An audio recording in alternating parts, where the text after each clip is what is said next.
Kshitish Kumar Pandya, CEO of Eco Tasar Silk Private Limited, is taking the silk industry by storm. For years, he has spearheaded the creation of innovative and sustainable silk products that promote eco-friendly and ethical practices. Today we will take a closer look at the work of this incredible leader, from his humble beginnings in India to his current successes in the international silk arena. We will learn more about his commitment to sustainability and ethical labor. Well, hi, my name is Deepak Pancholi and I'm interviewing Mr. Kshitish Kumar Pandya from Eco Tasar, MD of Eco Tasar. So we will be putting forward our questions to him. Sir.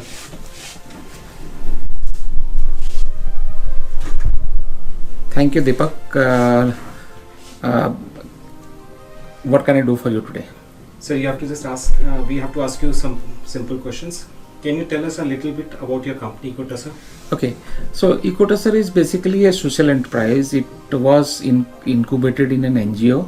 The objective of the company was to provide employment opportunity for people in rural India through its business. So we call our mission of Eco Tasar is to create large scale wage opportunity for small producers in the textile value chain, and we are focusing on wild silks like Tasar and Eri. Is Tasar silk sustainable? Yes, it's 100% sustainable because it is a naturally grown silk, and every season you can grow or repeat it again and again. It's like a fruiting tree. So a tree bears fruit and then the seeds go into the land and then another tree comes up. So it is completely sustainable. How is Tasar silk produced? See, Tasar silk is a natural product. So basically what happens is Tasar butterflies lay eggs, and then from the eggs worms come out, and then the worms would then eat leaves from the trees, and then they form a cocoon around themselves and metamorphosize themselves from silkworm to pupa to butterfly, and then they come out of the cocoon, and then the whole life cycle is continued. So Tasar silk is basically a natural product. Just like in agriculture, you plant seed and then you have a tree, and then you harvest the plant, and Similarly here, the silk butterfly, Tasar butterfly, lays eggs. The eggs hatch. Silkworms come out of it. They feed on certain kind of leaves, and then at the end of their life cycle, they form a cocoon around themselves. Inside the cocoon, the silkworm transforms itself into pupa and then butterfly, and it comes out again and again. It reproduces and lays eggs. That's the life cycle of a silkworm. So the cocoon is the silk. So you use the cocoon. The cell of the cocoon is actually silk, from which yarn is made and then woven into fabric. Sir, why is Tasar silk called wild silk? See, there are 4 commercially available silks in the world. The big daddy is mulberry silk, where the worm feeds on mulberry leaves.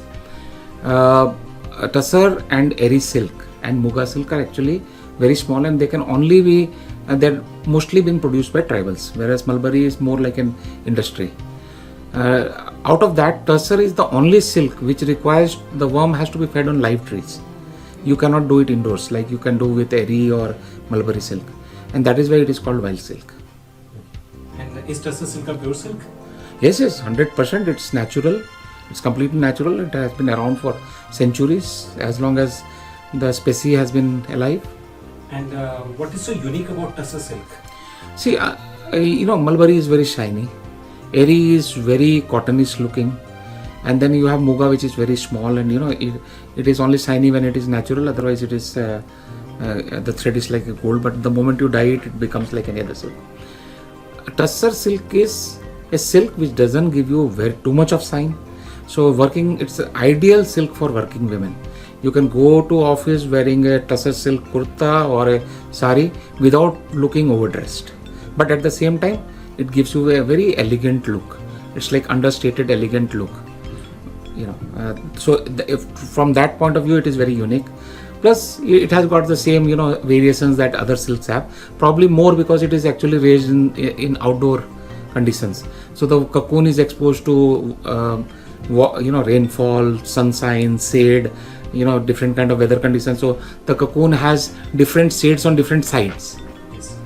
Obviously, when you make yarn out of that cocoon, the yarn is going to be of a variation. There will be a lot of variation, and obviously that variation then manifests itself in the fabric when you make it. It cannot be duplicated. That kind of variation cannot be duplicated.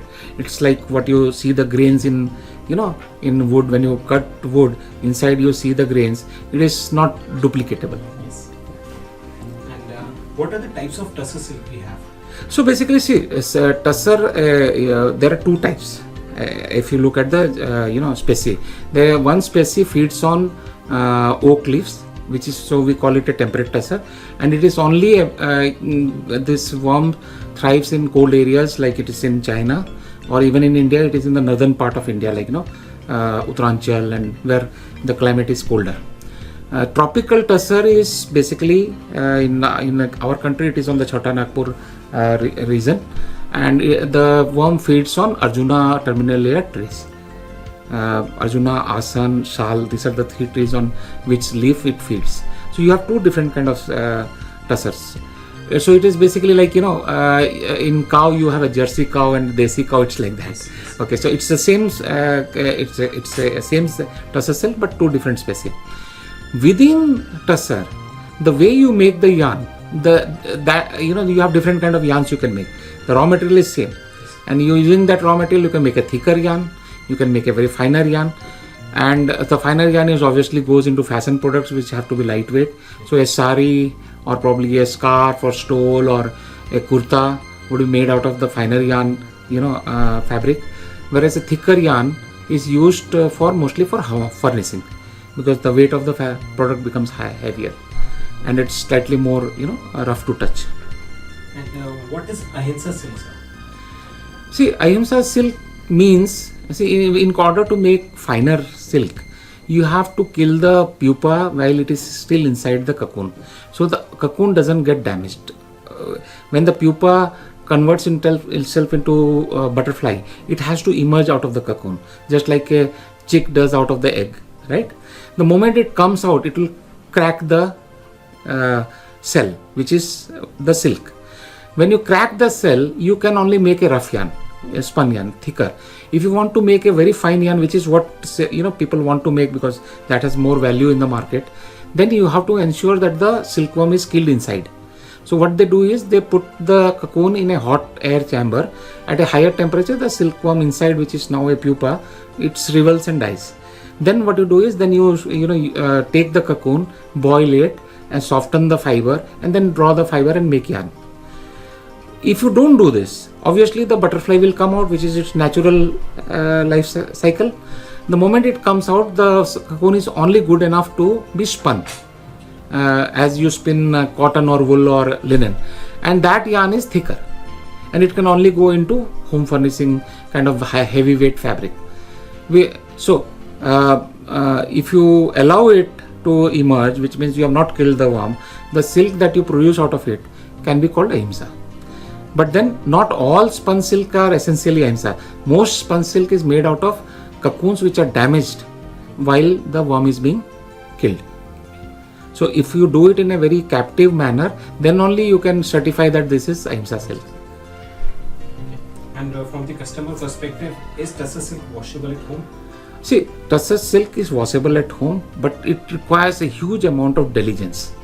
See, the moment there is a spot of if you don't dry it very evenly, then even if there is a spot of water somewhere, that will remain as a spot and it will not go away. So it is best that you don't wash it at home, you dry clean it. And what is Gecha silk? So basically, when you make tussar out of cut cocoons, pierced cocoon, you can only make a thicker yarn. Now when you make thicker yarn, you have two ways of making it. One is the khadi way, where you spin it by hand. The other is actually you spin it in a mill. So mill is much more finer yarn, but the hand spun yarn is has a lot of variation in thickness, and that is called Gecha silk. And what are raw silk? See, any raw material from which yarn is made, in case of silk, can be called raw silk. So the if you are using the cocoon directly to make a spun, a reeled yarn, fine reeled yarn, the cocoon is raw silk. The moment it is if it is cut and then you blend it and actually card and comb it and make a sliver out of it, that sliver from which the yarn is drawn is called raw silk. So it is common for everything. So it could be for raw silk of mulberry, it could be raw silk of eri, tassar, muga, whatever. So the material from which the yarn is made finally is called raw silk. And one final question, which all seasons is tassar silk wearable in? See, ideally silks are non-absorbent of moisture. So if you sweat, they don't absorb. They're not like cotton or linen. But then today everyone is living in a climate controlled environment. You have AC everywhere, in the office, in the car, so you can wear it round the year. See, otherwise, if traditionally, the silks are mostly worn in winters in India, and elsewhere you can wear it every day. If you're in Europe or you're in the US, you can wear it every day because the climate is cooler and you don't sweat so much. Thank you so much for inculcating so much of knowledge to us. It's my pleasure. Thank you so much. Thank you. Thank you.